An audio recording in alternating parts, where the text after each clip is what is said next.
மாயம்பக்தி நேர்களுக்கு வணக்கம். குரு மிதுன ராசியிலிருந்து கடக ராசிக்கு பயிற்சியாக இருக்கார். இப்போ 2026 ஜூன் 2ஆம் தேதி.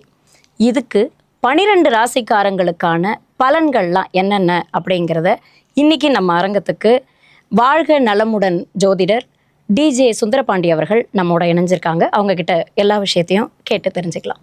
வணக்கம் சார். வணக்கம் மேடம். 12 ராசிக்காரங்களுக்கான இந்த குரு பயிற்சி எப்படி இருக்க போகுது, அதை பற்றி கொஞ்சம் சொல்லுங்கள். பொதுவாகவே பார்த்திங்கன்னா நம்மளுடைய குரு பகவான் அப்படிங்கிறது பார்த்திங்கன்னா நவகிரகத்தில் கிட்டத்தட்ட 9 கிரகங்கள் சொல்லுவோம். இந்த 9 கிரகங்களில் 2 கிரகங்கள் நிழல் கிரகங்கள், ராகு பகவானும் கேது பகவானும். ஸோ மீதி உள்ள 7 கிரகங்களில் மிக சுப கிரகம், ஒரு தூய்மையான சுத்தமான கிரகம் அப்படின்னு சொல்லுவோம். ஸோ அப்படிப்பட்ட கிரகம் யாரும் பார்த்திங்கன்னா நம்முடைய குரு பகவான். இப்போ இந்த ராகுகேது பயிற்சி, சனி பயிற்சிலாம் ஆனால் மக்களுக்கு ஒரு பதட்டம் இருக்கும். ஆனால் குரு பயிற்சிங்கிறப்ப நம்ம எல்லாருமே வெல்கம் பண்ணுவோம். அது யாராக இருந்தாலும் சரி, அப்பாடி குரு பயிற்சி வருதப்பா அப்படிங்கிற ஒரு சிந்தனை இருக்கும். ஸோ அப்படிப்பட்ட குரு பகவான் இந்த வருடத்தில் ஒரு மிகப்பெரிய சிறப்பை நமக்கு அனைவருக்குமே ஒரு 12 வருஷத்துக்கு பிறகு கொடுக்க போகிறார் அப்படிங்கிறது உண்மை.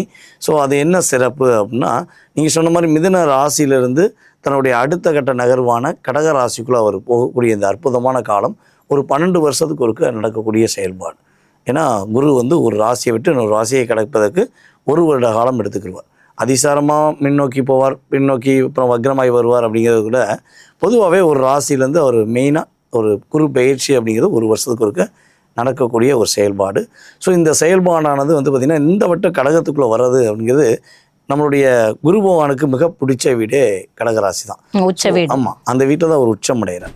ஸோ அப்போ தனக்கு பிடித்த வீட்டில் அமர்ந்து அவர் ஸ்தான பலத்தை விட அவருடைய பார்க்குற பார்வையுடைய செயல்பாடு வில் பவராக இருக்கும், வேறு லெவலில் இருக்கும் அப்படிங்கிறது நிதர்சனமான உண்மை. மகர ராசிக்காரங்களுக்கு இந்த குரு பயிற்சி எப்படி இருக்கும்? அவங்களோட உடல்நிலை, அவங்களோட வருமானம், அவங்களோட வேலை வாய்ப்பு, அவங்களோட பெற்றோர், குழந்தைகள், இந்த மாதிரியான விஷயங்கள்லாம் ஃபேமிலியே அவங்களுக்கு எப்படி இருக்கும்?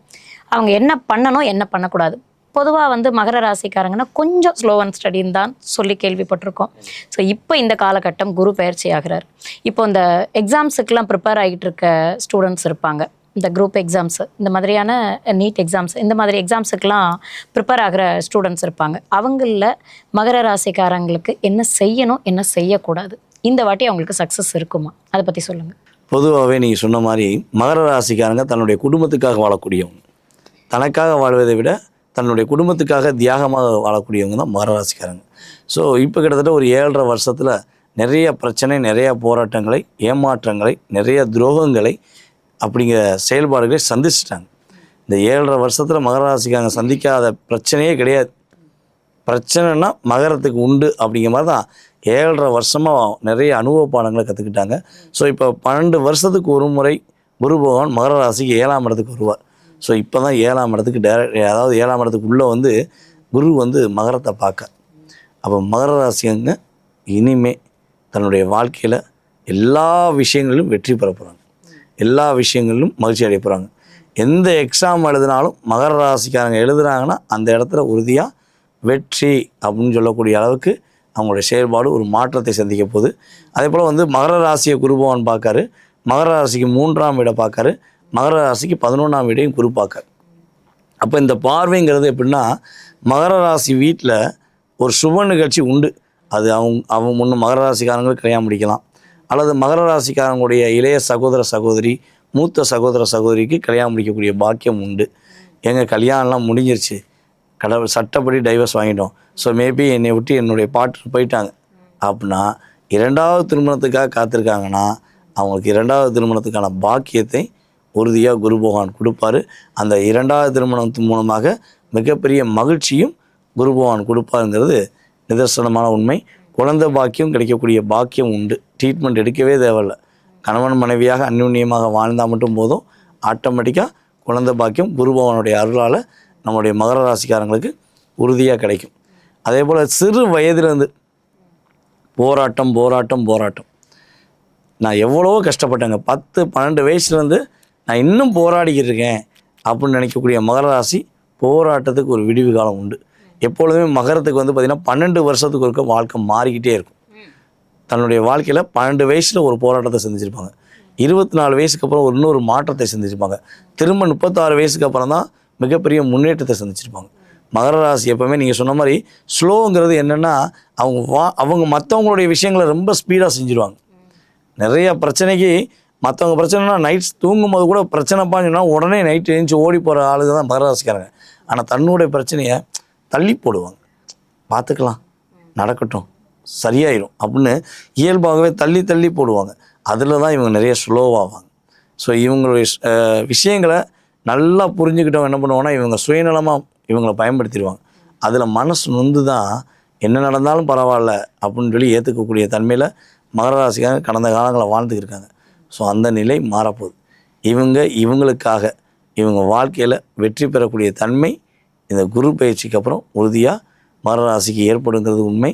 அதே போல் இவங்களுடைய உழைப்புக்கேற்ற லாபம், உழைப்புக்கேற்ற ஊதியம் கிடைக்கக்கூடிய வாய்ப்பு இந்த குரு பயிற்சிக்கு அப்புறம் தான் சூப்பராக இருக்குது. இவங்களோட உடல்நிலை எப்படி இருக்கும்?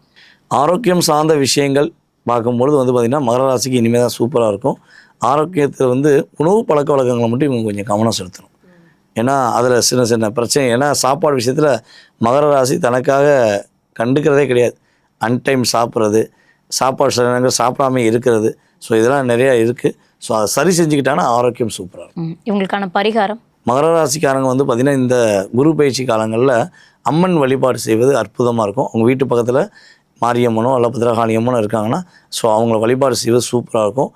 அதே போல் கருப்பசாமி வழிபாடு மகர ராசிக்கு ஏற்றத்தையும் மாற்றத்தையும் முன்னேற்றத்தையும் கொடுக்கக்கூடிய வழிபாடாக உறுதியாக இருக்கும். இந்த ராசிக்கான குரு பயிற்சி பொது பலனை பார்த்துட்டோம். கண்டிப்பாக இது எத்தனை சதவீதம் அது ஒர்க் ஆகுது, அதை பற்றி சொல்லுங்கள்.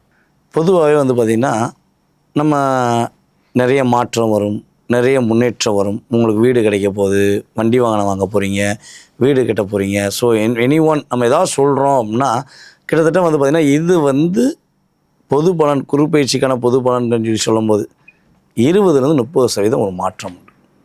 எல்லா விஷயமும் அப்படியே கிடச்சிருமா, இவங்க எதிர்பார்த்தது எல்லாமே அப்படியே கிடச்சிருமான்னா அதுக்கு அவங்க சுய ஜாதகம் வலிமையாக இருக்கும். இப்போ ஒரு சில பேருக்கு பார்த்திங்கன்னா குரு திசை ஓடும், சில பேருக்கு சூரிய திசை ஓடும், சில பேருக்கு பார்த்திங்கன்னா செவ்வாய் திசை, ராகு திசை, ஸோ கிரகங்களுடைய சுக்கிர திசை கூட ஓடலாம். ஸோ அந்த திசாநாதனுடைய அடிப்படையை வச்சு, அந்த புத்திநாதனுடைய அடிப்படையை வச்சு தான் இவங்க எதிர்பார்க்குற விஷயங்கள் எந்த அளவுக்கு ஒரு மிகப்பெரிய மாற்றத்தை கொடுக்கும், எந்த அளவுக்கு ஒரு மிகப்பெரிய முன்னேற்றத்தை கொடுக்கும்னு சொல்லி நம்ம தெளிவாக சொல்ல முடியும். அப்போ இந்த 20-30% அவங்க சுய ஜாதகத்தில் உள்ள நடப்பு தசா புத்தியும், அதே போல் அவங்களுடைய லக்ன ரீதியாக எந்த கிரகங்கள் இணைவாக இருக்குது, எந்த கிரகம் ஆளுமை பெறுது, எந்த கிரகம் வலிமை பெறுகிறது, எந்த கிரகம் வலிமை இழக்கிறது, அதுமாதிரி நீசம் அடையிறது அப்படின்னு சொல்லி பார்க்கும்பொழுது அந்த கிரகத்துடைய தன்மைகள் இவங்க சாதகத்தில் சாதகமாக இருக்கா அல்லது பாதகமாக இருக்கா அப்படிங்கிறதெல்லாம் நம்ம தெளிவாக செக் பண்ணோன்னு வச்சுக்கோங்களேன். இவங்க எதிர்பார்ப்புக்கான அத்தனை விதமான கேள்விகளுக்குமே நம்ம உறுதியாக தெளிவாக பதில் சொல்ல முடியுங்கிறது கணக்கு.